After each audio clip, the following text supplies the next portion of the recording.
سیدنا امام حسین رضی اللہ تعالیٰ عنہ کی شہادت کیوں واقع ہوئی؟ کیا اسباب و علل تھے؟ کیا غرض و غایت تھی؟ کیا وجہ تھی؟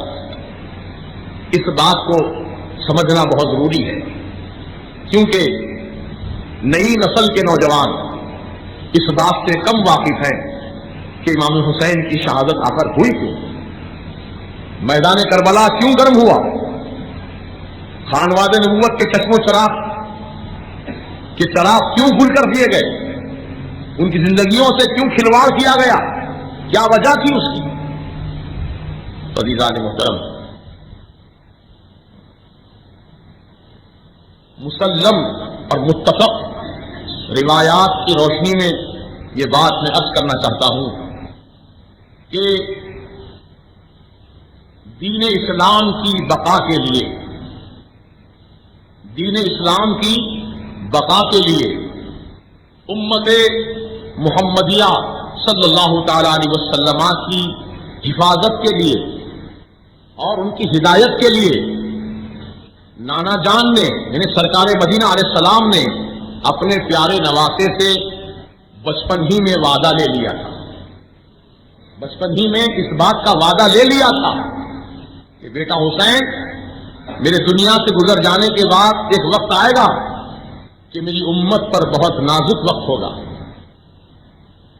اور اس وقت تم اپنی جان عزیز کو خدا کی راہ میں قربان کر دینا اور میرے دین کو بچا لینا، اسلام کو بچا لینا، میری امت کو گمراہی سے بچا لینا۔ تو امام حسین رضی اللہ تعالیٰ عنہ کی شہادت کیوں واقع ہوئی، یہ وجہ تسمیہ کیا ہے؟ تو بات یہی ہے کہ قدرت کی مشیت یہی تھی، اللہ کی مرضی یہی تھی کہ حسین نواسہ رسول سبط پیغمبر نور نظر سیدنا مولا علی شیر خدا حیدر کرار رضی اللہ تعالیٰ عنہ اپنی جان عزیز کو اپنے پورے کنبے کے ساتھ خدا کی راہ میں قربان کریں، یہ اللہ کی مرضی تھی۔ اور اللہ کے محبوب بندوں کی یہ سنت اور سیرت ہوتی ہے کہ ان کا کوئی عمل بھی خدا کی مرضی کے خلاف نہیں ہوتا، خدا کی مرضی کے خلاف نہیں ہوتا، وہ وہی چاہتے ہیں جو خدا چاہتا ہے، وہ وہی کرتے ہیں جو خدا کی مرضی ہوتی ہے۔ بعض نادان لوگ کہتے ہیں رسول اگر مختار ہیں تو پھر اپنے نواسوں کو شہادت سے کیوں نہیں بچا لیے؟ رسول اگر مختار ہے تو اپنے نواسوں کو شہادت سے کیوں نہیں بچا لیے؟ رسول اگر مختار ہیں تو غار آپ ہجرت کے موقع پر آپ مکہ چھوڑ کر مدینہ کیوں چلے گئے؟ غار ثور میں کیوں تشریف لے گئے؟ اگر مختار ہے تو اپنے آپ کو کیوں چھپا لیا؟ اس قسم کی بیہودہ باتیں کر کے اپنے ایمان کو غارت کرتے ہیں اور اپنی دشمنی کا ثبوت دیتے ہیں عزیزان محترم۔ لیکن عاشقان رسول، عاشقان اہل بیت کی یہ عادت ہوا کرتی ہے کہ الحمدللہ ہم اپنے آقا و مولا حضور سید عالم علیہ السلام کو یقیناً مالک بھی جانتے ہیں خدا کی عطا سے، مختار بھی جانتے ہیں خدا کی عطا سے، اور ایسے مالک و مختار ہیں کہ اعلیٰ حضرت امام اہل سنت مجدد دین و ملت امام احمد رضا خان فاضل بریلوی علیہ رحمت و رضوان نے قرآن و حدیثی کی روشنی میں ارشاد فرمایا ہے کہ خالق کل نے آپ کو مالک کل بنا دیا، خالق کل نے آپ کو مالک کل بنا دیا، دونوں جہاں ہیں آپ کے قبضہ و اختیار میں، دونوں جہاں ہیں آپ کے قبضہ و اختیار میں۔ اگر رسول کا اختیار کوئی نہیں مانتا ہے تو یہ اس کی اپنی نظروں کا قصور ہے، یہ اس کی اپنی نظریات کا قصور ہے۔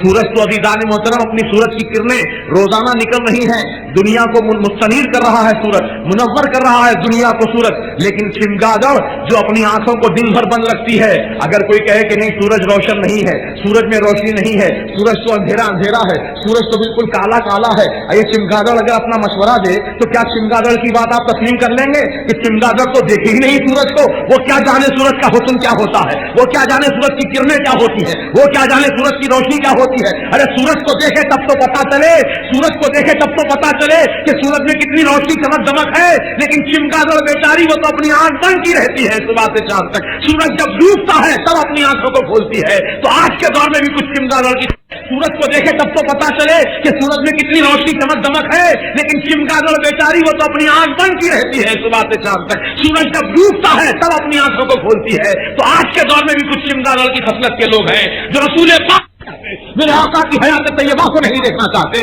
تو ان کا اپنا قصور ہے. میرے سرکار تو کل بھی مالک تھے, ہاں کی مالک ہے, اور قیامت تک مالک ہے, قیامت کے بعد بھی مالک ہے. وہ خالق کل نے آپ کو مالک کل بنا دیا.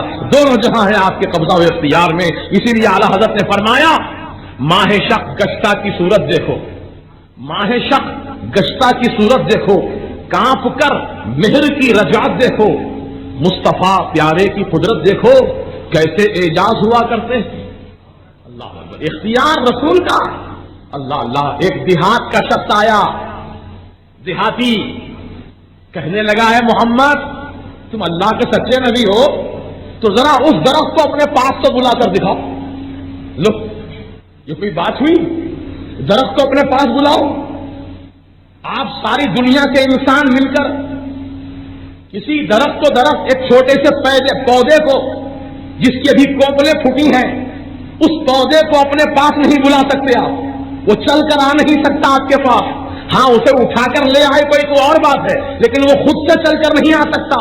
لیکن میرے سرکار کے سامنے اس عربی نے آ کر کہا, دیہاتی نے آ کر کہا اگر آپ اللہ کے سچے نبی ہیں تو ذرا اس درخت کو اپنے پاس تو بلائیے. تو میرے آقا نے فرمایا جا تو ہی کہہ دے, جا کر تو ہی کہہ دے. کہنا کہ محمد عربی نے تجھ کو بلایا ہے, محمد عربی نے تجھ کو بلایا ہے. جیسے ہی درخت نے اس عربی کی زبان سے, رسول کی زبان سے نہیں سنا, عربی کی زبان سے سنا, پیغام رسول سنا تو فوراً عمل کیا اور فوراً چلا آیا, جڑوں کو آگے پیچھے کیا, دائیں بائیں جھکا اور زمین کو چیرتا ہوا رسول کے قدموں کے قریب آ گیا. میرے سرکار نے فرمایا دیکھیا تو نے, کہا بے شک اب یہ درخت تو آپ کے پاس آ گیا ہے, جہاں سے آیا تو پھر واپس وہیں بھیج دیجیے. تو میرے آقا نے فرمایا کہ تو کہہ دے اس سے کہ چلا جا اپنے مقام پر جہاں سے تو آیا ہے. وہ درخت پھر واپس وہیں چلا گیا جہاں سے آیا تھا. میرے سرکار کا یہ معجزہ دیکھا, میرے سرکار کا اختیار دیکھا تو عربی قدموں میں گر پڑا اور کہا اشہد ان لا الہ الا اللہ واشہد ان محمد عبدہ ورسولہ. کلمہ پڑھا, اسلام کے دائرے میں داخل ہو گیا. رسول کا اختیار دیکھا, وابستگان مصطفیٰ علیہ السلام کی جماعت میں شامل ہو گیا, سرکار کے غلاموں میں شامل ہو گیا. عزیزان محترم, یہ بات میں اس لیے کہنا چاہتا ہوں کہ رسول نے جہاں اپنا اختیار دکھانا تھا دکھایا, رسول نے جہاں اپنا اختیار دکھانا تھا دکھایا. یہاں میدان کربلا میں نہ حسین اپنا اختیار دکھانے گئے تھے, نہ رسول پاک اپنا اختیار دکھانے کے لیے تشریف لائے تھے میدان کربلا میں, بلکہ اللہ کے رسول یہ جانتے تھے کہ اللہ کی مرضی یہی ہے کہ حسین شہید ہو جائے, حسین کی بھی یہی مرضی ہے کہ میں شہید ہو جاؤں.